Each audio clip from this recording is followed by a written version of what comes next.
சென்னையில் ராமசாமி என்று ஒரு அருமையான நடிகர் ஒருவர் இருந்தார்.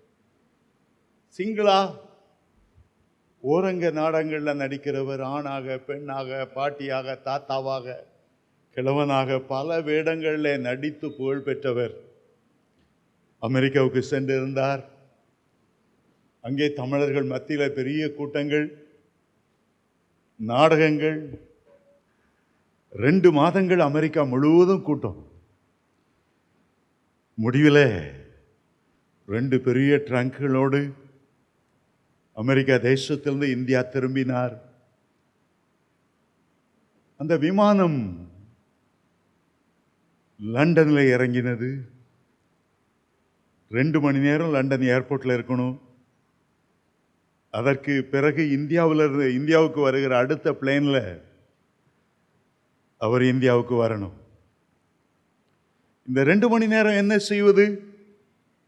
இந்த 2 மணி நேரத்தை எப்படி போக்குவது? ஆகவே தன்னுடைய பெட்டியெல்லாம் விமானத்தில் வைத்துவிட்டு இந்த 2 மணி நேரமும் அந்த ஏர்போர்ட்டை சுற்றி பார்த்தார். திடீரென்று ஒரு விளம்பரம் அவருடைய கண்களில் பட்டது. இது ஆச்சரியமான ஒரு கம்ப்யூட்டர். இதில் நீங்க ஏறி நின்னா உங்களுடைய பேரு, ஊரு, பிறந்த தேதி சகலத்தையும் அது சொல்லிடும். ரொம்ப ஆச்சரியமா இருந்தது. அது என்னடா இது, $5 போட்டு ஏறி நின்னா நம்ம சரித்திரமே அது சொல்லிடுமா? என்னை பத்தி இதுக்கு எப்படி தெரியும்? சரி, ஒரு $5 உள்ள போட்டார், ஏறி நின்னார். இந்த கம்ப்யூட்டர் சொன்னது, உன்னுடைய பேர் ராமசாமி, நீ ஒரு சிறப்பான நடிகன், அமெரிக்காவிலிருந்து இந்தியா நீ போய்கொண்டிருக்கிறாய், 2 பெட்டியோடு திரும்பி கொண்டிருக்கிறாய், உன்னுடைய அடுத்த விமானத்துக்கு இன்னும் 2 மணி நேரம் இருக்கிறது. ஒரு பெரிய ஆச்சரியம், பெரிய சந்தோஷம். எப்படி இந்த கம்ப்யூட்டர் இவ்வளவு கரெக்டா அழகா சொல்லுத? எப்படியாவது இந்த கம்ப்யூட்டர் தப்பா சொல்லும்படி நான் ஒரு காரியம் செய்ய போகிறேன். தன்னுடைய கையில் வைத்திருந்த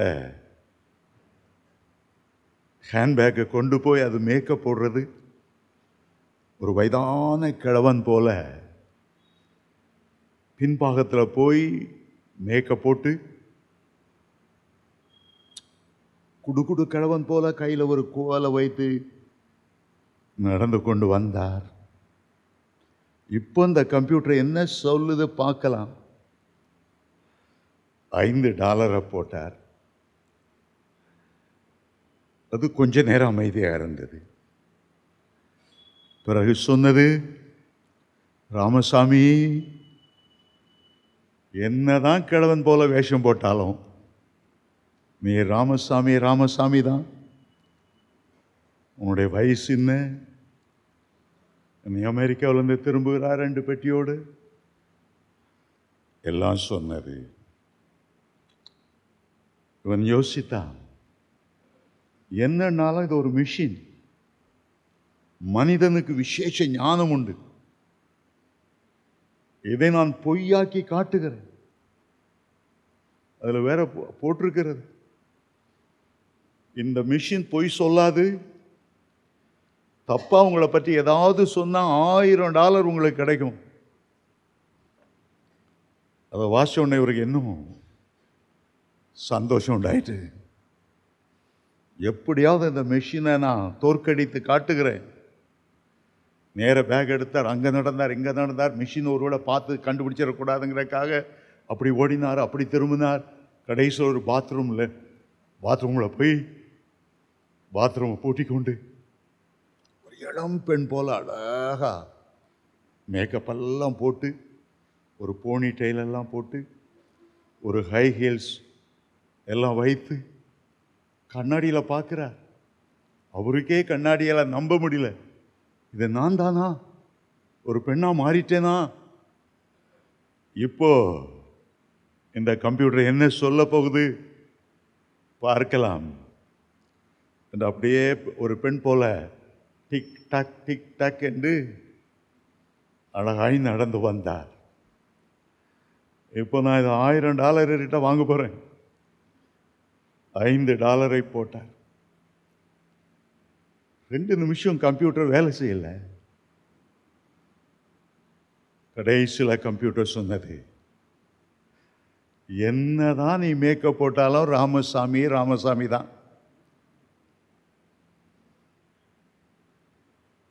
உனக்கு வயசு என்னது, உன் டேட் ஆஃப் பர்த் என்னது, 2 பெட்டியோடு இந்தியாவுக்கு திரும்புகிறாய். கடைசியில் அந்த கம்ப்யூட்டர் சொன்னது, ராமசாமி ஒரு செய்தி உனக்கு நான் சொல்லணும். கம்ப்யூட்டர் சொல்லு. என்னடா செய்தி இது சொல்ல போகுது? நீ மேக்கப் போட்டுட்டு இருக்கும்போது நீ போக வேண்டிய விமானம் புறப்பட்டு போயிட்டு உன் பெட்டியும் போச்சு, ஃப்ளைட்டும் போச்சு. இவருக்கு என்ன பண்ணுன்னே தெரியல. ஐயோ பணம்லாம் அந்த ஃப்ளைட்டில் இருக்குது, ஐயோ பெட்டியெல்லாம் இருக்குது, ஐயோ ஃப்ளைட்டு போயிட்டுதே. வரையும் கூட ஒரு ஃப்ளைட்டு போல தான். குறிப்பிட்ட நேரம் எக்கால துணிக்கும் போது வருகைக்காய் ஆயத்தமாக இருக்கிறவங்க போயிடுவாங்க. மனிதனுடைய சிந்தைய அட்ராக்ஷனை பல வகைகளில் சிதறடிப்பதற்கு, வருகைக்காக ஆயத்தம் பண்ண விடாமல் வேற வழிகளில் அவனுடைய கவனத்தை திருப்புவதற்கு சாத்தான் பல தந்திரங்களை வைத்திருப்பான். அருமையான தேவனுடைய பிள்ளைகளே, வெளிப்படுத்தின விசேஷத்தை வாசிக்கும் போது கர்த்தருடைய வருகை சமீபம் என்று அறிகிறோம். கர்த்தருடைய வருகைக்கு ஆயத்தமாக வேண்டியது எவ்வளவு அவசியம் என்பதை அறிகிறோம். எவ்வளவு பரிசுத்தத்தில் பூரணப்பட்டு எவ்வளவு அவருடைய வருகையில் எதிர்பார்ப்போடு இருக்க வேண்டும் என்றும் நம்முடைய உள்ளம் ஏவி எழுப்புகிறது. வெறும் வேதாகமத்தை படித்து விட்டு போகிறதாக இருக்கக்கூடாது. ஒரு நாள் அந்த வருகையில் ஒருவராவது கைவிடப்படக்கூடாது. சாத்தான் நம்முடைய சிந்தனைகளை வேறு பக்கத்தில் திருப்பி, வேறு ஆராய்ச்சிகளில் திருப்பி அந்த மகிமையான வருகையில் கைவிடப்பட்டு விடக்கூடாது. சரி, இன்றைக்கு வெளிப்படுத்தின விசேஷம் 19ஆம் அதிகாரத்துக்கு நான் திரும்புவோம். இதில் 9ஆம் வசனம் வரையிலும் நாம் ஏற்கனவே வாசித்து முடித்திருக்கிறோம். 10ஆம் வசனத்திலிருந்து ஆரம்பமாக வேண்டும் என்றாலும் 7ஆம் வசனத்திலிருந்து சற்று உங்களுக்கு ஞாபகப்படுத்திவிட்டு செல்ல விரும்புகிறேன். நாம் சந்தோஷப்பட்டு களி கூர்ந்து அவருக்கு துதி செலுத்த கடவோம். ஆட்டுக்குட்டியானவருடைய கல்யாணம் வந்தது, அவருடைய மனைவி தன்னை ஆயத்தப்படுத்தினாள் என்று சொல்ல கேட்டேன். சுத்தமும் பிரகாசமான மெல்லிய வஸ்திரம் தரித்து கொள்ளும்படி அவளுக்கு அளிக்கப்பட்டது. அந்த மெல்லிய வஸ்திரம் பரிசுத்தவான்களுடைய நீதிகளே. பின்னும் அவன் என்னை நோக்கி, ஆட்டுக்குட்டியானவரின் கல்யாண விருந்துக்கு அழைக்கப்பட்டவர்கள் பாக்கியவான்கள் என்று எழுது என்றான். மேலும் இவைகள் தேவனுடைய சத்தியமான வசனங்கள் என்று என்னுடனே சொன்னான். அப்பொழுது அவனை வணங்கும்படி அவனுடைய பாதத்தில் விழுந்தேன். அவன் என்னை நோக்கி, இப்படி செய்யாதபடிக்கு பார், உன்னோடும் இயேசு கிறிஸ்துவை குறித்து சாட்சியிட்ட உன் சகோதரரோடும் கூட நானும் ஒரு ஊழியக்காரன். தேவனை தொழுது கொள். இயேசுவை பற்றிய சாட்சி தீர்க்க தரிசனத்தின் ஆவியாய் இருக்கிறது என்றார். வெளிப்படுத்தின விசேஷத்தில் ஏராளம் தூதர்களுடைய பணியை நாம் வாசிக்க முடியும். ஏராளம் தூதர்கள் பல்வேறு விதத்தில் யோவானோடு பேசினார்கள், தேவ ரகசியங்களை அறிவித்தார்கள். ஆனால் யோவான் 2 இடங்களில் தேவதூதருடைய பாதத்தில் விழுந்து வணங்க முற்பட்டார். முதலாவது இந்த 19ஆம் அதிகாரத்தில் அதை நாம் வாசிக்கிறோம். அவனை வணங்கும்படி அவனுடைய பாதத்தில் விழுந்தேன். தேவதூதர்கள் நம்முடைய பணிவுடை ஆவிகள். தேவதூதர்கள் நம்முடைய ஆண்டவரால் சிருஷ்டிக்கப்பட்டவர்கள். அவர்கள் எவ்வளவுதான் பலமுள்ளவர்களாக இருந்தாலும், மகிமை பொருந்தினவர்களாக இருந்தாலும், தேவனுடைய ஜோதி பிரகாசத்திலிருந்து சிருஷ்டிக்கப்பட்டு இருந்தாலும், ஒருபோதும் நாம் அவர்களை வணங்கக்கூடாது என்று வேதம் சொல்லுகிறது. நிறையா சில கிறிஸ்தவ குரூப்புகளில் பல புனிதர்களை வணங்குகிறார்கள். மிகாவேல் தேவனுடைய சிலை, ரஃபேல் தேவனுடைய சிலை, கேப்ரியல் தேவனுடைய சிலைகள், சொரூபங்கள். சிலர் நற்கருணை, அதில் தேவனுடைய உண்மையான சரீரம் வந்துவிட்டது, அது அடையாளம் அல்ல என்று சொல்லி அதையும் வணங்குகிறார்கள். பெரியவருடைய போட்டோ வைத்து அதை வணங்குகிறார்கள். தேவனுக்கு செலுத்த வேண்டிய ஆராதனை பல விதங்களிலே மனிதருக்கு போய் சேருகிறது. வெளிப்படுத்தின விசேஷம் 22ஆம் அதிகாரத்திலும் கூட 8ஆம் 9ஆம் வசனத்தில் இவைகளை வாசிக்கிறோம். இவைகளை எனக்கு காண்பித்த தூதனை வணங்கும்படி அவன் பாதத்தில் விழுந்தேன். அதற்கு அவன், நீ இப்படி செய்யாதபடிக்கு பார், உன்னோடும் உன் சகோதரோடும் தீர்க்கதரிசிகளோடும் இந்த வசனத்தை கைக்கொள்ளுகிற யாவரோடும் கூட நானும் ஒரு ஊழியக்காரன். தேவனையே தொழுது கொள். உபாகமம் 20ஆம் அதிகாரத்தில் ஆண்டவர் 10 கட்டளைகளை கொடுக்கும்போது முதல் கட்டளையாக கொடுக்கிறார், உன் தேவனாகிய கர்த்தரை தவிர உனக்கு வேறு தேவன் உண்டாயிருக்க வேண்டாம். 4ஆம் 5ஆம் வசனத்தில் சொல்லுகிறார், எந்த சொரூபத்தையும் நீ உண்டாக்காதே, எந்த சொரூபத்தை நீ பணிந்து கொள்ளாது. அவர் ஒருவரே தேவன், தன்னுடைய மகிமை விக்கிரங்களுக்கு கொடுப்பதில்லை. மற்றவைகளை வணங்கும் போது அது ஆவிக்குரிய ஒரு விபச்சாரம் போல இருக்கிறது. ஒரு நாளும் அதை செய்யாதே. நம்முடைய தேசத்தில் எதற்கெடுத்தாலும் உங்களை வாழ்த்த வயதில் வணங்குகிறோம். என்னத்துக்கு வணங்கணும்? ஆண்டவர் ஒருவரே ஆராதனைக்கு பார்த்து பெரியவங்க காலில் விழுந்து வணங்கி ஆசீர்வாதம் பண்ணுங்க. முதலமைச்சர் காலில் விழுறாங்க, காலில் விழுந்தாதான் மந்திரி போஸ்ட். இவன் ஒருத்தன் ரொம்ப அடிக்கடி விழுந்துட்டு இருக்கிறானோ அவனுக்கு ப்ரமோஷன். கேட்டாங்க அந்த முதலமைச்சர்கிட்ட, என்ன மற்றவங்களாம் உங்க காலில் விழும்படி சொல்றீங்களே, நியாயமா? அதுக்கு முதலமைச்சர் சொன்னார், நான் சினிமாவில் சான்ஸ் வாங்குறதுக்கு எத்தனை பேர் காலில் விழுந்தேன், என் காலில் விழுந்தா என்ன கெட்டு போகுது? என் ஆசீர்வாதம் வேணுமா? என் காலில் விழுந்து கும்பிட்டுங்க.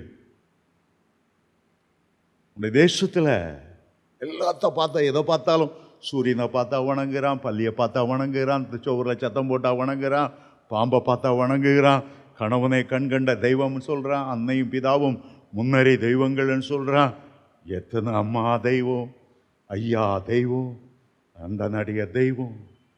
ஜனங்கள் ஆராதனைக்கு பாத்திரனானவரை மறந்து விட்டார். தேவதூதனை ஆராதிக்க அவர் நினைத்த போது ஆண்டவர் சொன்னார், தேவதூதன் சொன்னார், என்னை வணங்காதபடி பார், நானும் ஒரு ஊழியக்காரன், நான் உங்களோட பேசுறேங்கிறத வணங்காத. கழுதையை கொண்டு பிழையாமோடு பேசினவர், யாரையும் பயன்படுத்த வல்லமை உள்ளவர். எந்த ஊழியக்காரன் நம்ம கனம் பண்ணணும், ஆனால் ஓவரா போய் ஆண்டவருக்கு இணையாய் வைத்து விடக்கூடாது. சாது சுந்தர் சிங் ஒரு முறை திருவனந்தபுரத்துக்கு வந்தார். ஒரு செத்த பிரேதத்தை ஒரு பிராமணன் தூக்கி கொண்டு வந்தான், தன்னுடைய மகன். அழுதான், ஒரே பிள்ளை செத்து போச்சு ஐயா. அவர் ஊக்கமாய் ஜெபம், பிள்ளை உயிரோடு எழுந்துட்டு. அவன் அவர் காலை கட்டி பிடித்து கொண்டான். நீர்தான் தெய்வம், நீர்தான் தெய்வம் சொன்னார். இல்லை, காலை விடு. ஆண்டவர் இயேசுதான் அந்த அற்புதம் செய்தார். அவன் சொன்னா, அது இயேசுவோ அதெல்லாம் எனக்கு தெரியாது, நீங்க தான் என் பிள்ளை உயிரோடு எழுப்பினீர். காலை கட்டி பிடித்து விடல. கோபமாய் அவரை தள்ளினார். நேர ஆண்டவர்கிட்ட போய் அழுதார். என்னிடத்திலிருந்து இந்த சுகமளிக்கிற வல்லமையும் அற்புதம் செய்கிற வல்லமையும் மரித்தோரை உயிரோடு எழுப்புகிற வல்லமையும் எடுத்துவிடும். ஜனங்கள் எங்களை வழிபட நினைக்கிறார். அப்போஸ்தலர் 10ஆம் அதிகாரத்தில் கொர்நேலி வீட்டுக்கு பேதுரு போன போது வேதம் சொல்லுகிறது, உடனே அந்த கொர்நேலிங்கிற 100 அதிபதி ரோம சாம்ராஜ்யத்தில் பணியாற்றுகிறவருடைய கால விழுந்தான். உடனே பேதுரு சொன்னார், இப்படி செய்யாதுங்க, நானும் உங்களை போல ஒரு மனிதன், நானும் உங்களை போல மனிதன். லிஸ்திரா என்கிற இடத்துக்கு பவுல் அப்போஸ்தலன் ஊழியத்துக்கு போனார். ஒரு பிறவி சப்பானி எழுந்து நடக்க பண்ணினார். உடனே அங்க உள்ளவங்க பெரிய பெரிய மாலை கொண்டு வந்துட்டாங்க. பவுலுக்கு மெர்க்குரி கடவுள், பவுலோடு போன பர்னபாவை ஜூபிட்டர் கடவுள். 2 பேருக்கும் மாலை போட்டு அவங்கள வணங்கி பலி செலுத்த ஆரம்பிச்சிட்டாங்களா அந்த 2 பேருக்கும். பவுல் அதை கண்டித்தார். வீணான ஆராதனை செய்யாதிருங்கள், வானத்தையும் பூமி உண்டாக்கின கர்த்தரையே தொழுது கொள்ளுங்கள். ஏசாயா ஒரு நாள் தேவனுடைய ஆலயத்துக்கு வந்தபோது ஆண்டவர் உயரம் உன்னமான சிங்காசனத்தில் வீற்றிருந்தார். அவருக்கு முன்பாக சேராபீன்கள் நின்றார்கள். சேனைகளின் தேவனாகிய கர்த்தர் பரிசுத்தர் பரிசுத்தர், பூமி அனைத்தும் அவருடைய மகிமையால் நிரம்பி இருக்கிறது என்று கூப்பிட்டு சொன்னார்கள். ஏசாயா பார்க்க நினைத்த போது அவர்கள் 2 சட்டைகளால் முகத்தை மூடிக்கொண்டார், 2 சட்டைகளால் கால்களை மூடிக்கொண்டார், 2 சட்டைகளை வைத்து பறந்து ஆண்டை ஆராதித்துக் கொண்டே இருந்தார். ஏன் அவர்கள் முகங்களை மூடிக்கொண்டார்கள்? ஏசாயாவே, உன்னுடைய கண்கள் எங்களை பார்க்காத, எங்க முகத்தை பார்த்து ஆராய்ச்சி செய்யாத. நானா பெண்ணா? எத்தனை வயசு இருக்கும் இந்த தேவதூதனுக்கு? முடி எப்படி இருக்கு? மீச வச்சிருக்கானா வைக்கலையா? உன்னுடைய கண்கள் கர்த்தரையே நோக்கட்டும். பூமியில இரக்கமும் அன்பும் கிருபையும் பாராட்டுகிற அவரை நீ பார்ப்பதை விட்டுவிட்டு உன்னுடைய கவனத்தை எங்கள் பக்கமாய் திருப்ப நாங்கள் விரும்பவில்லை. அவரே ஆராதனைக்கு பாத்திரம். முகத்தை மூடிக்கொண்டன. ஏசாயாவே, ஒரு நாள் கர்த்தர் உன்னை வல்லமையான தீர்க்கதரிசியாய் பயன்படுத்துவார்.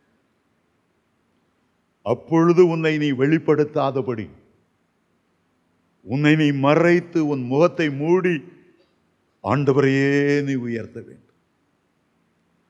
உன்னிடத்தில் ஆவியின் வரங்கள் செயல்படும் போது ஜனங்கள் உன்னை வணங்க, உன்னை ஒரு விக்கிரமாக்க தீர்மானிப்பார்கள். உன்னுடைய முகத்தை மூடிக்கொள். உன்னிலே ஜனங்கள் உன்னை காணக்கூடாது, உன்னிலே கிறிஸ்துவை காண வேண்டும். யோவான் ஸ்நானகன் சொன்னார், நான் சிறுகவும் அவர் பெருகவும் வேண்டும். நான் சிறுக சிறுக சிறுக சிறுக சிறுகா போய் நான் காணப்படாம போனோம். என்னை கர்த்தரே நிரப்பி இருக்கும். பவுல் சொன்னார், நான் அல்ல. கலாத்தியர் 2:20 சொன்னார், நான் அல்ல, கிறிஸ்துவே என்னில் ஜீவித்திருக்கிறார். இனி நான் பிழைத்திருக்கிறது என்னிலே அன்பு கூர்ந்து எனக்காக தன்னையே ஒப்பு கொடுத்த இயேசு கிறிஸ்துவினுடைய தயவினால், கிருபையினால், இரக்கங்களினால் நான் பிழைத்திருக்கிறேன். தன்னை மறைத்துக் கொண்டார். அருமையான தேவனுடைய பிள்ளைகளே, தேவ தூதர்கள் அல்லது புனிதர்கள் எவ்வளவுதான் சிறப்புடையவர்களாக இருந்தாலும் நாம் அவர்களை வணங்குவதை கர்த்தர் பிரியப்படுவதில்லை. அந்த தேவதூதர்களும் வணங்க பிரியப்படுவதில்லை. தேவனை தொழுது கொள், இயேசுவை பற்றின சாட்சி. அவன் சொல்லுகிறான், வேத புத்தகம் இயேசுவை பற்றி சாட்சி கொடுக்கிறது, அவர் தேவகுமார். வேத வசனங்கள் எல்லாம் பரிசுத்த ஆவியினாலே எழுதப்பட்டிருக்கிறது. பரிசுத்த மனிதர்கள் பரிசுத்த ஆவியினாலே ஏவப்பட்டு இவைகள் எல்லாம் எழுதி வைத்திருக்கிறார்கள் என்று 2 பேதுரு 1:21 சொல்லுகிறது. வணக்கத்துக்குரியவர் தேவனாகிய கர்த்தர் ஒருவரை. 11 இவ்விதமாய் சொல்லுகிறது, பின்பு பரலோகம் திறந்திருக்க கண்டேன். இதோ ஒரு வெள்ளை குதிரை காணப்பட்டது. அதன் மேல் ஏறி இருந்தவர் உண்மையும் சத்தியமுள்ளவர் எனப்பட்டவர். அவர் நீதியாய் நியாயம் தீர்த்து யுத்தம் பண்ணுகிறார். பரலோகம் திறந்திருக்க கண்டேன். வேதத்தில் 2 தடவை பரலோகம் திறந்திருக்க கண்டேன் என்று அப்போஸ்தலனாகிய யோவான் எழுதுகிறார். வெளிப்படுத்தல் 4 அதிகாரம் 1 வாசிக்கிற இந்த 19 அதிகாரம் 11 வாசிக்கிறோம். வானம் திறக்கப்பட்ட போது ஒரு வெள்ளை குதிரை காணப்பட்டது. வேதத்தில் 2 இடங்களில் வெளிப்படுத்தின விசேஷத்தில் வெள்ளை குதிரையில பவனி வந்த 2 பேரை குறித்து வாசிக்கிறோம். கிறிஸ்து போலியாக தன்னை ஒரு சமாதான தூதன் என்று காட்டிக்கொள்ளும்படியாக, மற்றவர்களெல்லாம் தன்னை நம்பும்படியாக ஏமாற்றுகிற விதத்தில் வெள்ளை குதிரை வந்தான் என்றும், கையில் ஒரு வில்லை வைத்திருந்தான் என்றும் நாம் 6 அதிகாரம் படிக்கும்போது படித்தோம். ஆனால் இங்கே வெள்ளை குதிரை பரலோகத்தில் புறப்படுகிற ஒரு வெள்ளை குதிரை. அதில் கம்பீரமானவராய் இயேசு கிறிஸ்து புறப்பட்டு வருகிறார். அவரோடு கூட பரலோகத்தில் உள்ள சேனைகள் எல்லாம் வருகிறது. அவருடைய பரிசுத்தவான்கள் எல்லாரும் வருகிறார்கள். ஆட்டுக்குட்டியானவருடைய கல்யாணம் நடந்த பிறகு 7 வருடங்கள் மத்திய ஆகாயத்தில் ஆட்டுக்குட்டியினுடைய மனைவி அமர்ந்திருக்கும் போது, கல்யாண விருந்து முடிந்ததும் பூமியில் அந்திகிறிஸ்து ஆட்சி முடிகிற நேரம். ஆகவே வெள்ளை குதிரையிலிருந்து பரலோகத்திலிருந்து அவர் பூமிக்கு இறங்கி வரப்போகிறார். மேகங்களுடனே எடுத்துக்கொள்ளப்பட்டவர். மேகம் அவரை எடுத்துக்கொண்டது.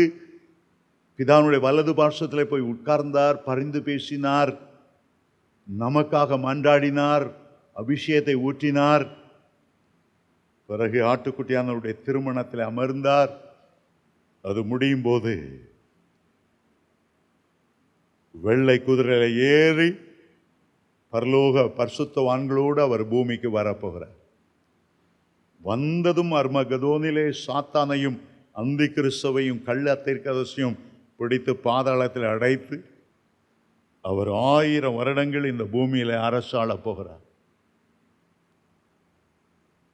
சில வருஷத்துக்கு முன்னால ஒரு பாட்டு என்னுடைய உள்ளத்தை ரொம்ப தொட்டது. When the saints go marching by, when the saints go marching by, Lord, I want to be in that number. When the saints go marching by. எனக்கு அதை தமிழில் எப்படியாவது மொழிபெயர்க்கணுன்ட்டு ரொம்ப ஜெபம் பண்ணி தமிழில் இந்த பாட்டை எழுந்தேன். வெண்தூதர் ஆர்ப்பரிக்கவே, பண்பாடி மகிழ்ந்திடவே.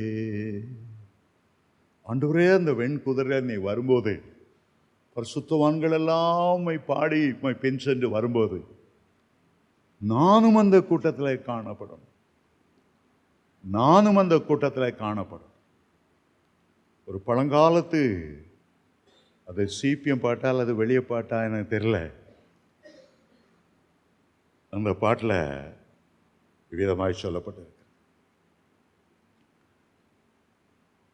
நீ அங்கிருப்பாயோ, நீ அங்கிருப்பாயோ, நீ அங்கிருப்பாயோ சொல் என் மனமே. ஆரம்பம் எப்படி? பரிசுத்தர் கூட்டம் இயேசுவை போற்றி பாடி மகிழ்ந்தாடி. நல்ல அருமையான பரலோக பாட்டெல்லாம் நம்ம ஆட்கள் சாவு பாட்டாக மாற்றிட்டாங்க. இந்த பாட்டை எங்கே கேட்கலான்னா செத்த வீட்டில் தான் கேட்கலாம். ஆனால் ரொம்ப ஆழமான பாடல்கள் சாவு பாட்டாக மாறிட்டு. சரி, ஆண்டவர் வெள்ளை குதிரையில் அவர் புறப்பட்டு போகிறார். அவர் கழுதையின் மேலும் கழுதை குட்டியின் மேலும் பூமியிலே பவனி வந்தவர். சகரியா தீர்க்கதரிசி 9ஆம் அதிகாரம் 9ஆம் வசனத்தில் எருசலேம் குமார்த்திகளை பார்த்து அந்த தீர்க்கதரிசி சொல்லுகிறார், உன் ராஜா தாழ்மையுள்ளவராய் கழுது மேலும் கழுத குட்டி மேலே ஏறி வருகிறார். குருத்தோலை ஞாயிறு அன்று பெத்தானியாவிலிருந்து பவனி புறப்பட்டு எருசலேமை நோக்கி ஒரு பெரிய பவனி வந்தது. கழுதையின் மேல் ஏறி வந்தார். பொதுவாக வெள்ளை குதிரையில ஏறி வரும்போது, ராஜாக்கள் ஏறி வரும்போது, ஒரு பெரிய யுத்தத்தில் வெற்றி பெற்று அந்த வெற்றியை கொண்டாடும் போதுதான் வெள்ளை குதிரையில ஏறி வருவார். ஆண்டவர் வெற்றி எடுப்பதற்கு முன்பாகவே விசுவாசத்தோடு வெள்ளை குதிரையில பவனி அவர் செல்கிறார். மீண்டும் நான் வாசிக்கிறேன். பின்பு பரலோகம் திறந்திருக்க கண்டேன். இது ஒரு வெள்ளை குதிரை காணப்பட்டது. ஒருத்தர் கேட்டார், பரலோகத்தில் என்ன பிரதர், குதிரை வளர்க்குறாங்களா? பரலோகத்தில் மிருக ஜீவன்கள் உண்டா? நாய்கள் பரலோகத்தில் பிரவேசிக்காதுன்னு வெளிப்படுத்தின விசேஷத்தில் வாசிக்கிறோமே. நம்ம வீட்டில் அன்பா வளர்க்குற பூனைகள்லாம் பரலோகத்துக்கு வந்து சேருமா? பூமியில் பார்க்குற மிருகங்கள் வேற, பரலோகத்தில் இருக்கிற நிச்சயமாகவே பரலோகத்தில் பட்டர்ஃப்ளை இருக்கும், அழகழகு பேர்ட்ஸ் இருக்கும். ஆனால் இந்த உலகத்தில் உள்ளவைகளை பார்க்கிலும் மகா மேன்மையுள்ளவர்களாயிருக்கும். நமக்கு தெரியல.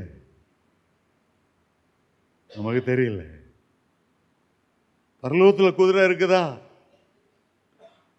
எலியாவை வரவேற்கிறதற்கு அக்கினி ரதங்களும் அக்கினி குதிரைகளும் இறங்கி வந்தது என்று 2 ராஜா 2ஆம் அதிகாரம் 11ஆம் வசனத்தில் வாசிக்கிறோம்.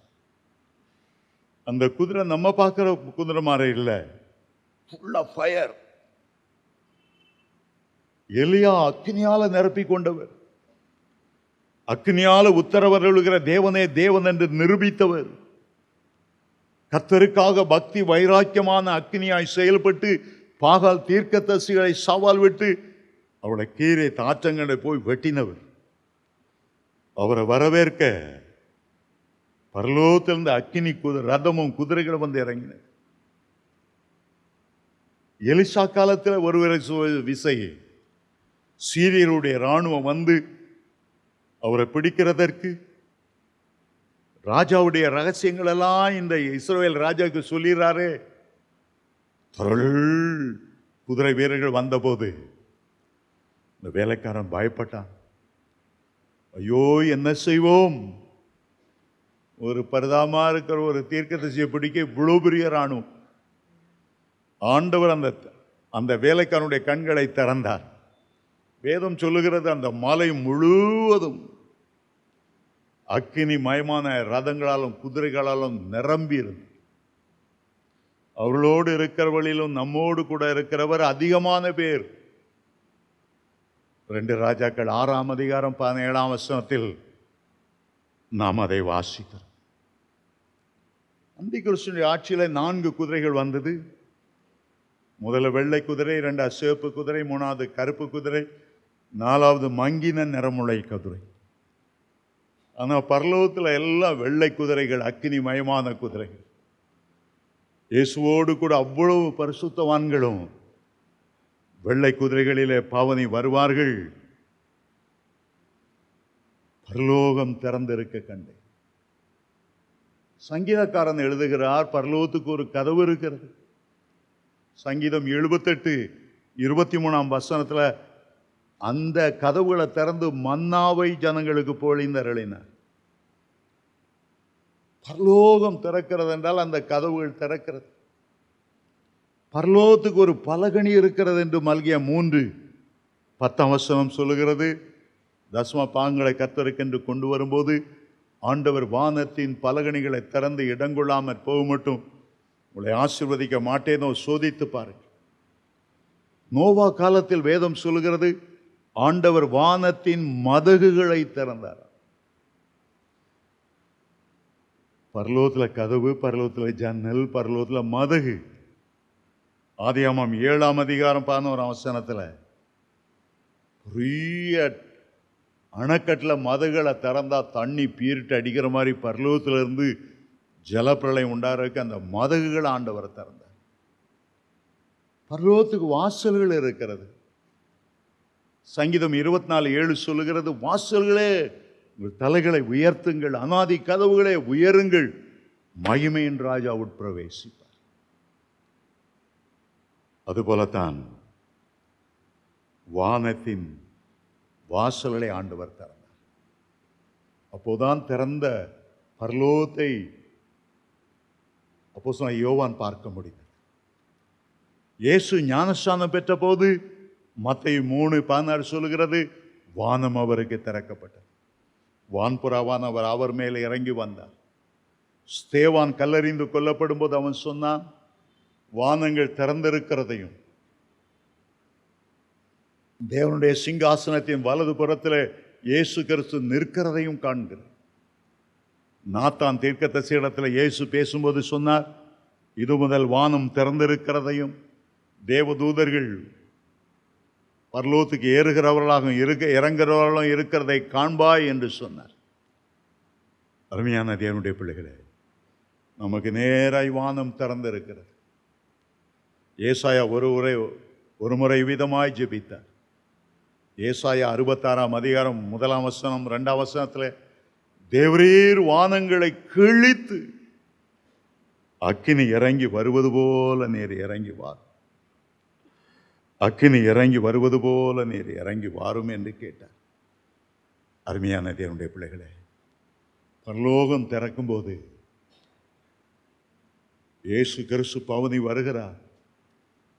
அவரோடு பரிசுத்தவான்கள் வருகிறார். இவர்கள் அரைகுறை பரிசுத்தவான்கள் அல்ல. கள்ளனை போல கடைசி நேரத்தில் ரட்சிக்கப்பட்டு பரதீசிக்கே தான் அவனால் வர முடிந்தது.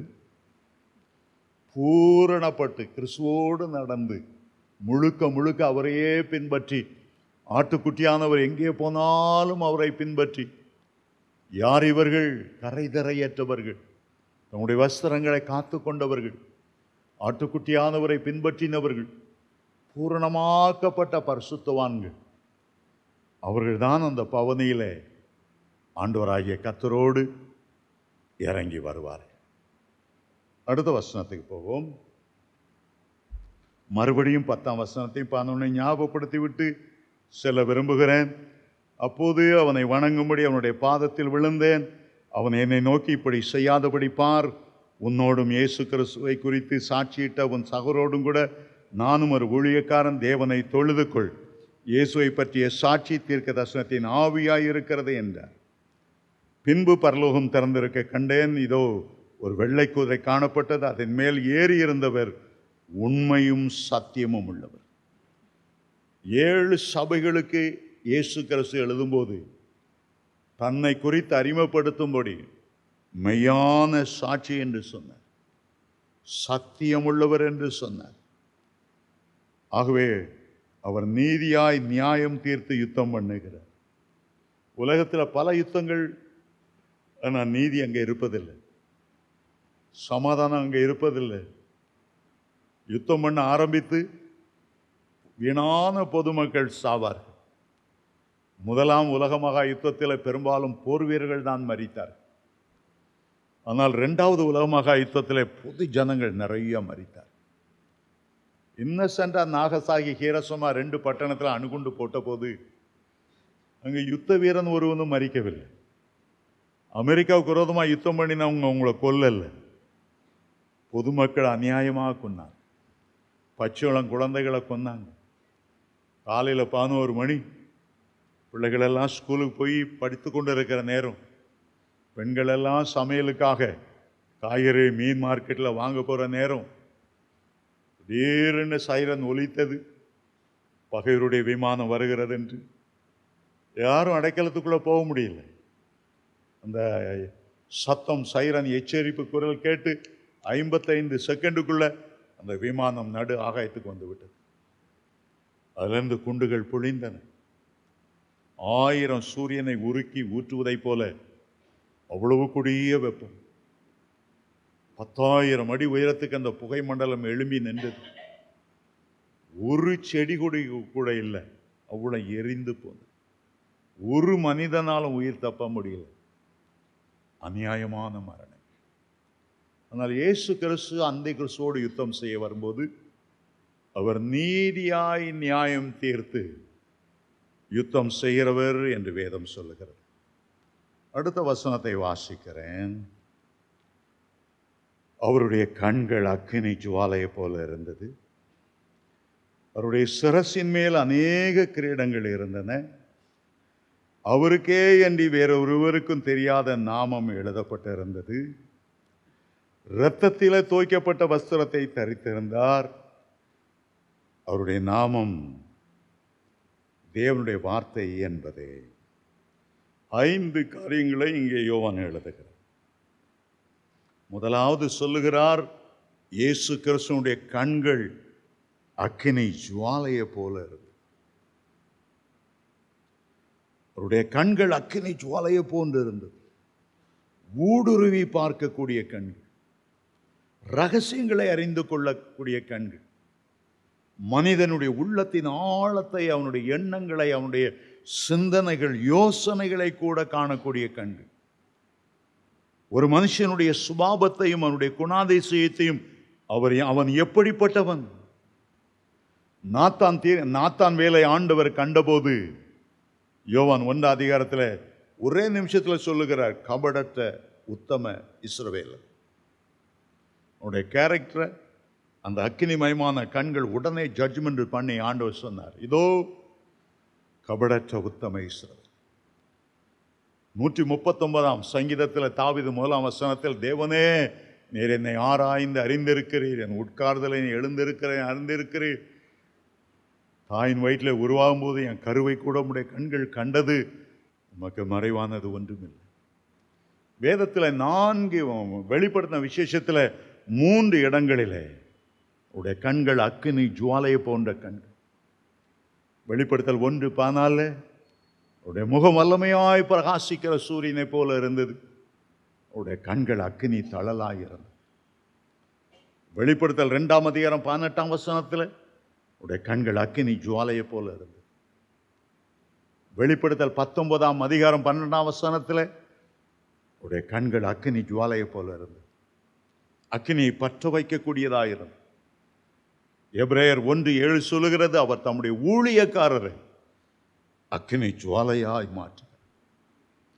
சங்கீதம் 104:4 வாசிக்கிறோம், தூதர்களை காற்றுகளாகவும் நம்முடைய ஊழியக்காரரை அக்கினி ஜுவாலையாகவும் மாற்று. உடைய கண்கள் அக்கினி ஜுவாலையை போன்று அன்புள்ளவர் தான்.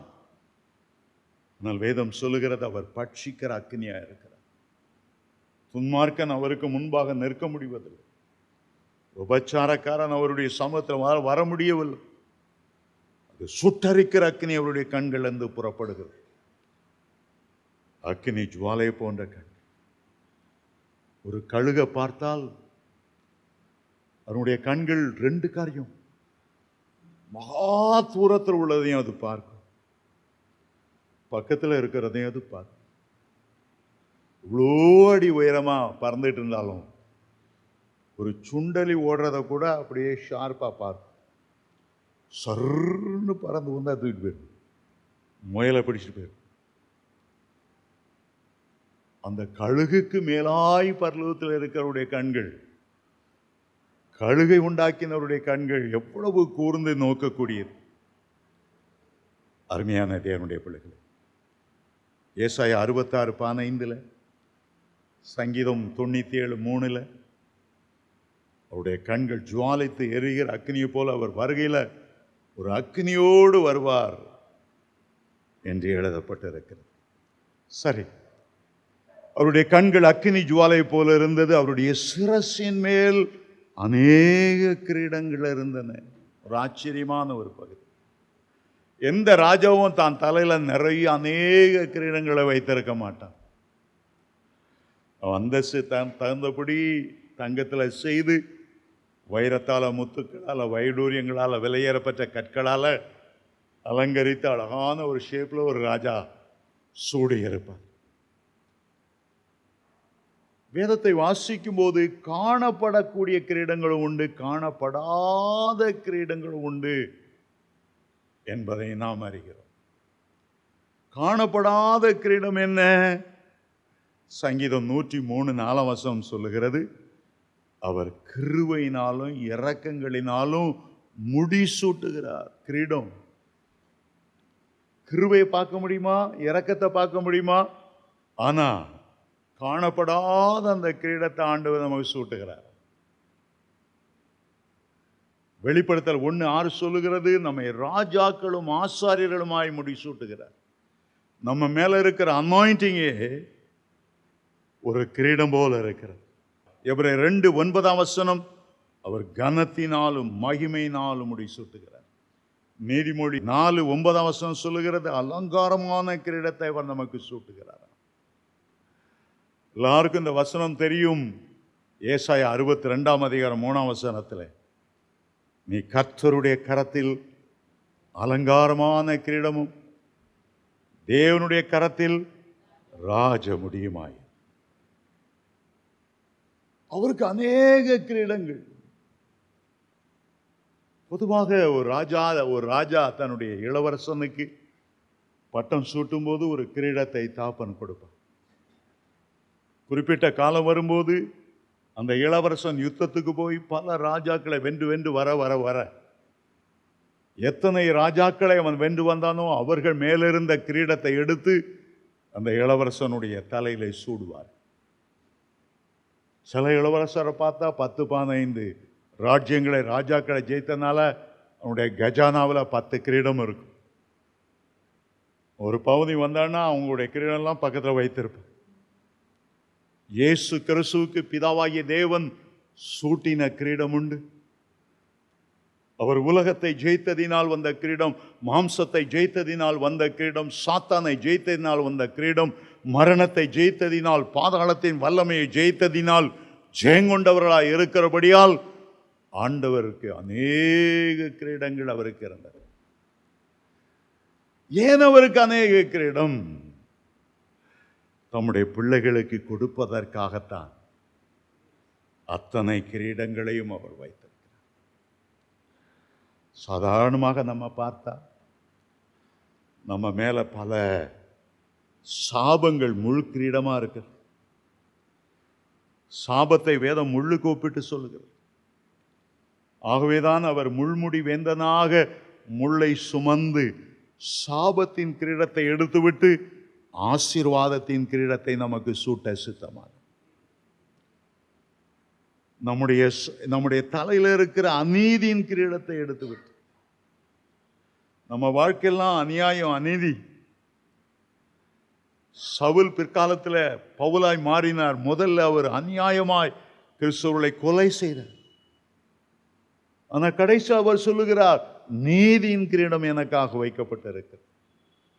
நல்ல போராட்டத்தை போராடினேன், என் ஓட்டத்தை முடித்தேன், என் விசுவாசத்தை காத்துக்கொண்டேன், நீதியின் கிரீடம் எனக்காக வைக்கப்பட்டு இருக்கிறது.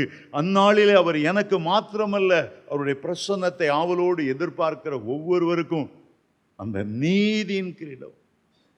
நம்ம தலையிலிருந்து அநீதியின் கிரீடத்தை எடுத்து போட்டுவிட்டு நீதியின் கிரீடத்தை நமக்கு சூட்டுகிறார். நம்முடைய தலையில இருந்த மரண கிரீடத்தை எடுத்தார். ஆதாமுக்குள்ளே சகலரும் மரிக்கக்கூடிய மரணத்தின் கிரீடம், அதை எடுத்து ஜீவ கிரீடத்தை நமக்கு சூடுவதற்காக, நித்திய ஜீவன் என்கிற கிரீடத்தை சூடுவதற்காக அவர் நம்மை போல மாம்சமும் இரத்தமும் உடையவராய் மாறினார். மரணத்தை ருசி பார்த்தார். ஏசாயா 53:12 தன்னுடைய ஆத்துமாவை மரணத்தில் ஊற்றி கொடுத்தார். அந்த ஜீவாதிபதி மரண கிரீடத்தை நம்முடைய தலையிலிருந்து எடுத்துவிட்டு அந்த ஜீவ கிரீடத்தை நமக்கு சூட்டும்படி சித்தமானார். 1 கொரிந்தியர் 9:25 அழிவுள்ள கிரீடம், அழிவுள்ள மனிதன், அழிவுள்ள மாம்சம், காணப்படுகிறவைகள் எல்லாம் அழிவுள்ளது, அவை எல்லாமே எடுத்துவிட்டு அழியாததும் வாடாததும் மாசற்றதுமான மகிமையின் கிரீடத்தை நமக்கு சூடும்படி சித்தமானார். அநியாயமான கிரீடத்தை நம்முடைய தலையிலிருந்து எடுத்தார். மகிமையின் கிரீடத்தை நமக்கு சூட்டும்படி அவர் சித்தமானார். அருமையான தேவனுடைய பிள்ளைகளை, ஒரு விசை ஜெர்மனியிலிருந்து ஒரு இளவரசன் இங்கிலாந்து தேசத்துக்கு வந்தான். பக்கிங்காம் அரண்மனைக்கு வந்தான். அங்கே இருந்த இளவரசன், இங்கிலாந்து இளவரசன், இந்த ஜெர்மனி இளவரசனுக்கு ராஜ தர்பார் அறையை கூட்டிக் கொண்டு காண்பித்தான். தலைமுறையாய் இங்கிலாந்து தேசத்தை ஆண்ட பல ராஜாக்களின் படங்கள் அழகாய் சித்திரமாய் வரையப்பட்டிருந்தது. இவன் ஒவ்வொரு ராஜாக்களினுடைய சிங்காசனத்தை பார்த்தான், அவருடைய தலையில் இருக்கிற கிரீடத்தை பார்த்தான். ரொம்ப ஆச்சரியமாய் அதிசயமாய் பல தலைமுறைகள் இங்கிலாந்தை ஆண்ட எத்தனையோ நூற்றுக்கணக்கான ராஜாக்கள் படங்களை எல்லாம் பார்த்துவிட்டு அங்கே இருந்த சிற்றாலயத்துக்கு வந்தான், சேப்பலுக்கு வந்தான். அங்கே சிலுவையிலே தொங்குகிற இயேசுவினுடைய காட்சி, அவருடைய சிரசிலே முள்முடி சூட்டப்பட்டிருந்தது. இங்கிலாந்து அரசு இளவரசன் சொன்னார், எங்களுடைய ராஜாக்கள் முடிசூட்டப்படுவதற்கு இந்த முள்முடி வேந்தனே காரணம். அவர்தான் எங்களுடைய தேசத்தை ஆசீர்வதித்தார். சத்துருக்கள் எல்லாம் கீழ்ப்படிந்தார். இங்கிலாந்தினுடைய மேன்மைக்கு காரணம், எங்கள் ராஜாக்கள் கனத்தினாலும் மகிமையினாலும் முடிசூட்டப்பட்டதற்கு காரணம் அந்த முள்முடி வேந்தன் என்று சொன்னார். பூமியிலே அவர் முள்முடியை தரித்தவராய் பிலாத்தினுடைய அரண்மனையில் அடிபட்டு வெளியே வந்தபோது முட்களினால் ஒரு முடியை அவருடைய தலையில சூடி கோலினால் அடித்து அவரை துப்பி அவருக்கு முன்பாக வணங்கினார். முள்முடி சூட்டப்பட்டவராய் கல்வாரி பாதையில் அவர் நடந்து போனார். ஆனால் பரலோகத்தில் யோவான் பார்த்தபோது அவருடைய சிரசில் அநேக கிரீடங்கள் இருந்தன. அவர் ராஜாதி ராஜா, கர்த்தாதி கர்த்தா. இங்கிலாந்து தேசத்தை அரசாளுவதற்காக 16ஆம் நூற்றாண்டிலே விக்டோரியா மகாராணி பதவி ஏற்கும்போது இந்த வைபவத்தில் ஒரு பாடலை பாடினார். எல்லோருக்கும் மாவுன்னத கர்த்தாதி கர்த்தாவே, நீர் வாழ்க, நீர் வாழ்க. இந்த பாடலை பாடும்போது இந்த ராணியால் உட்கார்ந்திருக்க முடியல. உடனே எழுந்தார். பக்கத்தில் இருக்கிற ஆர்ச் பிஷப் சொன்னாங்க, ராணியை நீங்கள் எழும்ப வேண்டியதில்லை, மற்றவங்க எல்லாம் எழுந்ததுன்னு இந்த பாட்டை பாடட்டும் சொன்னால், இல்லை, நேர ஆல்டருக்கு நேராய் நடந்தார். தன்னுடைய கிரீடத்தை கழற்றி அந்த ஆல்டருக்கு முன்பாக வைத்து சாஷ்டாங்கமாய் பணிந்து கொண்டார். அந்த விக்டோரியா மகாராணியின் காலம்தான் இங்கிலாந்து தேசம் மகா மகிமையாய் அரசாண்ட ஒரு காலம். பிரிட்டிஷ் சாம்ராஜ்யத்திலே சூரியன் அஸ்தமிப்பதில்லை என்ற வாக்கின்படி ஜப்பானில் முழு உலகத்தையும் அவர்கள் அரசாண்டார். பெரிய அமெரிக்காவை அரசாண்டார்கள், பெரிய ஆஸ்திரேலியாவை அரசாண்டார்கள், பெரிய இந்தியாவை அரசாண்டார்கள், ஆப்பிரிக்கா அவ்வளவு நாடுகளையும் அரசாண்டார்.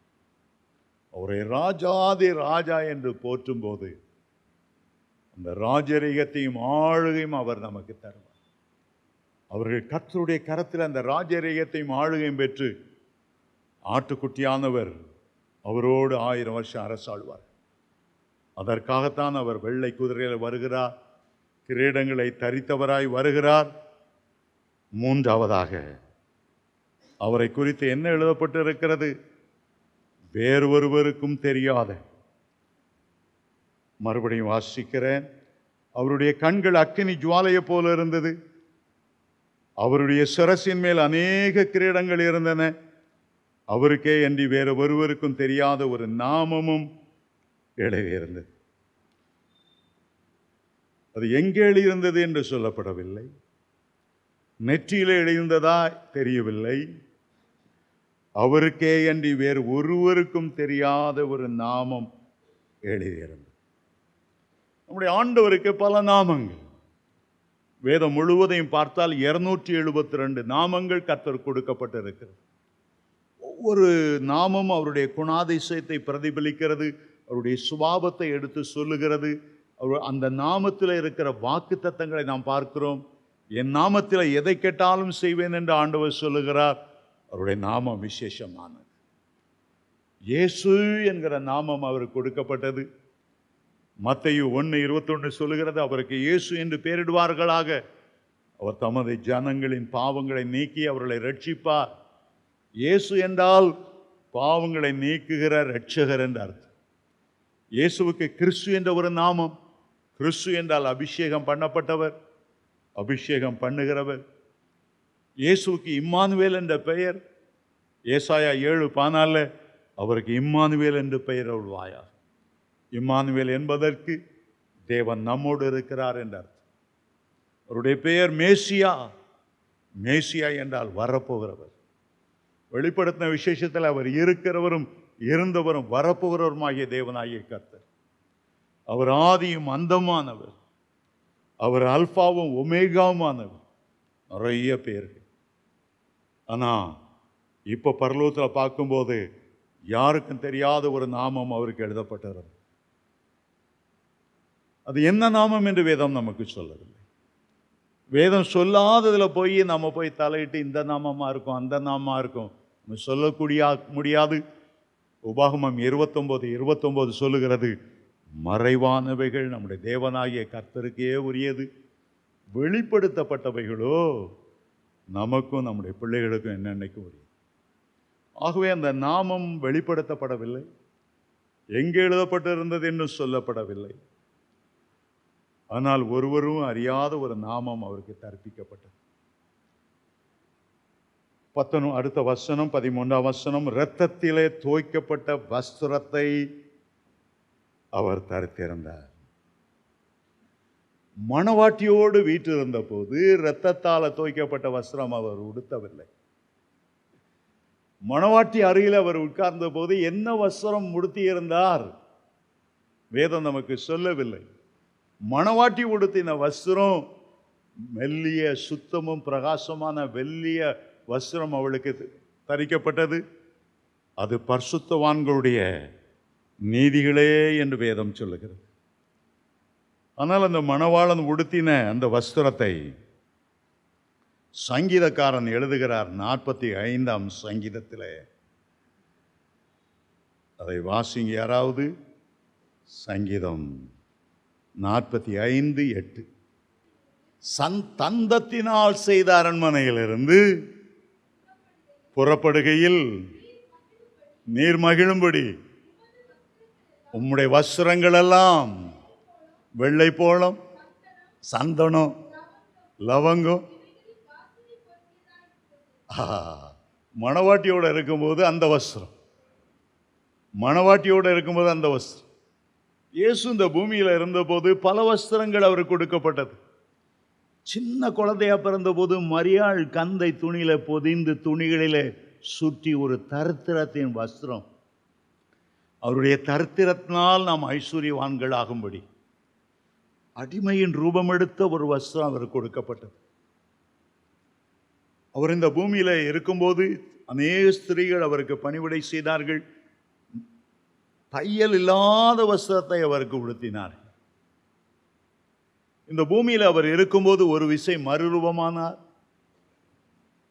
அந்த வஸ்திரம் வெண்மையாகி பிரகாசித்தது. அவருடைய வஸ்திரம் அபிஷேகத்தால் நிறைந்த வஸ்திரமாய் இருந்தது. பெரும்பாடு உள்ள ஸ்திரீ அந்த வஸ்திரத்தை தொட்டபோது வல்லமை வெளிப்பட்டது. ஏரோதுக்கு முன்பாக நிற்கும்போது ஏரோது அவரை கேலி செய்யும்படி மினுக்கான வஸ்திரத்தை அவருக்கு உடுத்துவித்தான். பிலாத்தினுடைய அரண்மனையில் அவர் அடிபட்டு சவுக்கடினால் உரிக்கப்பட்டு இரத்த கழனியாய் நின்ற போது பிலாத்து அவருக்கு ஒரு சிறப்பான மேலங்கியை கொடுத்தார். ஏன் அந்த அடிபட்டது வெளியே தெரியக்கூடாது என்பதற்காக, சிவப்போடு சிவப்பாய் கலந்து போகட்டும் என்பதற்காக சிறப்பான மேலங்கியை கொடுத்தார். இப்பொழுது ஆண்டவரை பரலோகத்தில் பார்க்கிறார். அவர் யுத்தத்துக்காக புறப்பட்டு வருகிறார். மணவாளனுடைய ட்ரெஸ்ஸை போட்டுட்டு யுத்தத்துக்கு களத்துக்கு வர முடியாது.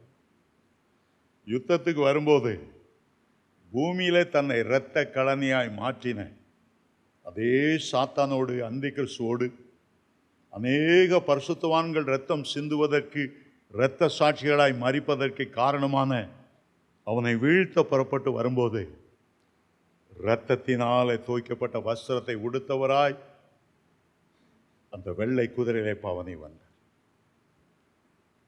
பரலோகத்திலும் தன்னுடைய இரத்தம் தோய்ந்த வஸ்திரத்தை அவர் மறந்து விடவில்லை. நித்தியத்திலும் அவருடைய கல்வாரி தியாகம் மறந்துவிடப்படவில்லை. நாம் அவரை பரலோகத்திலே பார்க்கும்போது தழும்புகள் உள்ள இயேசுவாகத்தான் நாம் அவரை காண்போம். பரலோகத்தில் ஒரு கூட்டம் ஜனங்கள் பார்க்கிறோம். யார் இவர்கள்? இவர்கள்தான் ஆட்டுக்குட்டியினுடைய இரத்தத்தினாலே தங்களுடைய அங்கிகளை தோய்த்து வெளுத்தவர். அவர்கள் எல்லாரும் பின்னால் வருகிறார்கள். இயேசு கிறிஸ்து இரத்தத்தினால் தோய்க்கப்பட்ட அந்த வஸ்திரத்தை உடுத்தினவராய் கடந்து வந்தார். அடுத்த பகுதி சொல்லுகிறது, அதை வாசிங்க. அவருடைய நாமம் தேவனுடைய வார்த்தை என்பது 5 காரியம் அங்கே சொல்லப்பட்டிருக்கிறது. முதலாவது, அவருடைய கண்கள் அக்கினி ஜுவாலை போல இருந்தது. 2வது, அவருடைய சிரசின் மேல் அநேக கிரீடங்கள் இருந்தன. 3வது, அவருக்கே என்று வேறொருவருக்கும் தெரியாத ஒரு நாமம் இருந்தது.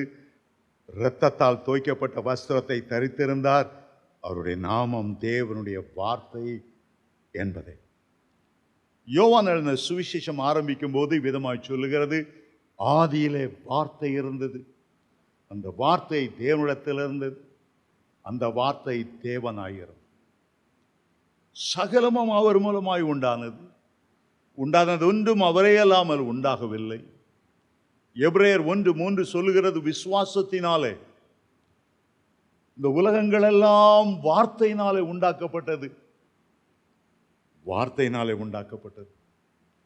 ஆண்டவர் பேசின முதல் வார்த்தை ஆதியாகமம் 1:3 வெளிச்சம் உண்டாவதாக. ஆதியிலே வார்த்தை இருந்தது. ஒரு நாள் அந்த வார்த்தை இயேசு என்கிற பெயரிலே மாம்சமான, அந்த வார்த்தை மாம்சமாகி, யோவான் 1:14 சொல்லுகிறது, அந்த வார்த்தை மாம்சமாகி கிருபையினாலும் சத்தியினாலும் நிறைந்தவராய் நமக்குள்ளே வாசம் பண்ணி. மறுபடி சொல்லுகிறேன், ஆதியில வார்த்தையான இயேசு இருந்தார். பூமியிலே மாம்சமும் இரத்தமும் உடையவராய் அந்த வார்த்தை அவதரித்தார். பிள்ளைகள் மாம்சத்தையும் இரத்தத்தையும் உடையவராய் இருக்க அவரும் அவர்களைப் போல ஆகும்படி அவர் மாம்சமானார். நாம் திருவிருந்து எடுக்கும்போது அந்த வார்த்தையை உட்கொள்ளுகிறோம். வேதத்தை வாசிக்கும் போது அந்த வார்த்தையை நாம் உட்கொள்ளுகிறோம். அவருடைய மாம்சம் நம்முடைய மாம்சத்தோடும் அவருடைய இரத்தம் நம்முடைய இரத்தத்தோடும் கலந்து விடுகிறது. அப்போதான் கிறிஸ்து நமக்குள்ளே வாசம் பண்ணுது. ஆதியில் வார்த்தை இருந்தது, இயேசுவாக பூமியில் அவதரித்தது. அந்த வார்த்தை நமக்குள்ளே வாசம் பண்ணுகிறனால் பரலோகம் அலறி சொல்லுகிறது, மனுஷருடைய மத்தியிலே தேவனுடைய வாசஸ்தலம் இருக்கிறது. மனுஷர் தேவனுடைய ஆலயமாக இருக்கிறார், அவருடைய வாசஸ்தலமாக இருக்கிறார், அவருடைய ஜெப வீடாக இருக்கிறார். கர்த்தரோடு இசைந்திருக்கிறவன் அவரோடு ஒரே ஆவியாய் இருக்கிறார். இப்போது தலைகளை தாழ்த்தி ஜெபிப்போம். பாஸ்டர் ஜான் ஹென்றி கடைசி ஜெபத்தை ஏறெடுத்து நம்மை ஆசீர்வதிப்பார். எழுந்து நிற்போம். எழுந்து நின்று கடைசி ஜெபத்திற்காக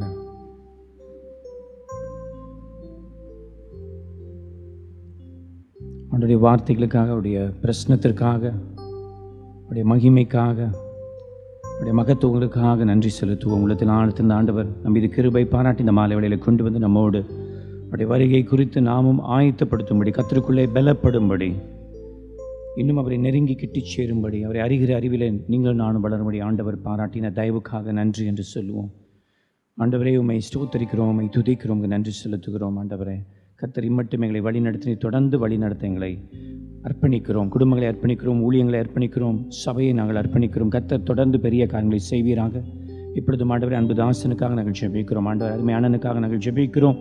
ஆண்டவரே, சரித்திருக்க வேதனைகள் நீங்கி போகட்டும் ஐயா. சபையாக ஆண்டவரை கூடி நாங்கள் ஜெபிக்கின்ற நேரத்தில் நீர் அற்புதங்களை செய்கிற தேவன் அல்லவா. இப்பொழுது ஆண்டவரே, அவருடைய சரித்திர ஒரு அற்புதத்தை நீர் செய்வீராக. காலில் இருக்க வலி வேதனைகள் மறைந்து போவதாக. ஆண்டவரே, ஆண்டவர் என்ன வீக்கங்கள் இருந்தாலும் இப்பொழுது இயேசு கிறிஸ்துவின் நாமத்தினாலே நாங்கள் ஆண்டவரை ஜெயமெடுத்து ஜெபிக்கிறோம். ஆண்டவரே, சுகம் உண்டாவதாக, சுகம் உண்டாவதாக. என் நாமத்தினாலே எதை கேட்டாலும் நான் செய்வேன் என்று சொன்னீர். ஆண்டவரே, குமாரனுடைய பிதாவுடைய நாமம் மகிமைப்படி நான் செய்வேன் என்று சொன்ன தேவன், ஆண்டவரே, இந்த இரவு நேரம் ஒரு அற்புதத்தை செய்வீராக. இந்த பலவீனங்கள் மறைந்து போவதாக. தாசனுடைய வாழ்க்கையில் ஆண்டவரே சுகம் கடந்து வருவதாக. புது பலன் அடைய, சட்டைகள் அடித்து எழும்ப, தேவனுடைய நாமத்தை தொடர்ந்து மகிமைப்படுத்த கர்த்தர் கிருபை செய்யும்படி ஜெபிக்கிறோம். அக்காக்காக நாங்கள் ஜெபிக்கிறோம். அக்காவுக்கு சுகத்தை கொடுப்பீராக. வியாதியின் படுக்கையை மாற்றி போடுவேன் என்று சொன்ன தேவன், வியாதியின் படுக்கையை மாற்றி போடுவீராக. ஆண்டவரே, உம்முடைய பலன் கடந்து வருவதாக. உம்முடைய பலத்தினால் இடை கட்டி ஆண்டவரை தொடர்ந்தவர்களை நீர் வழி நடத்தி ஜெபிக்கிறோம். ஆண்டவரே, ஊழியர்களை ஆசீர்வதியும், உடன் ஊழியர்களை ஆசீர்வதியும், விசுவாசிகளை ஆசீர்வதியும். விசுவாசத்திலையும் தேவ அன்பிலும் ஆண்டவரே உம்முடைய வார்த்தையிலும் நாங்கள் நிலைத்து நிற்க ஒருபோதும் ஆண்டவரே உலகத்தின் கட்டுகள், உலகத்தின் சிநேகிதங்கள், உலகம், பிசாசு, மாம்சத்தின் ஆண்டவரை காரியங்கள் எங்கள் வாழ்க்கையில் மேற்கொள்ளாதபடி கர்த்தருடைய கிருபை எங்களை ஆண்டவரை சூழ்ந்து கொள்ள நாங்கள் ஜெபிக்கிறோம். தொடர்ந்து உம்முடைய பிரசன்னம் எங்களை வழி நடத்துவதாக. கர்த்தர் பெரிய காரியங்களை செய்வீராக. இயேசு கிறிஸ்துவின் மூலம் ஜெபங்களும் பிதாவே.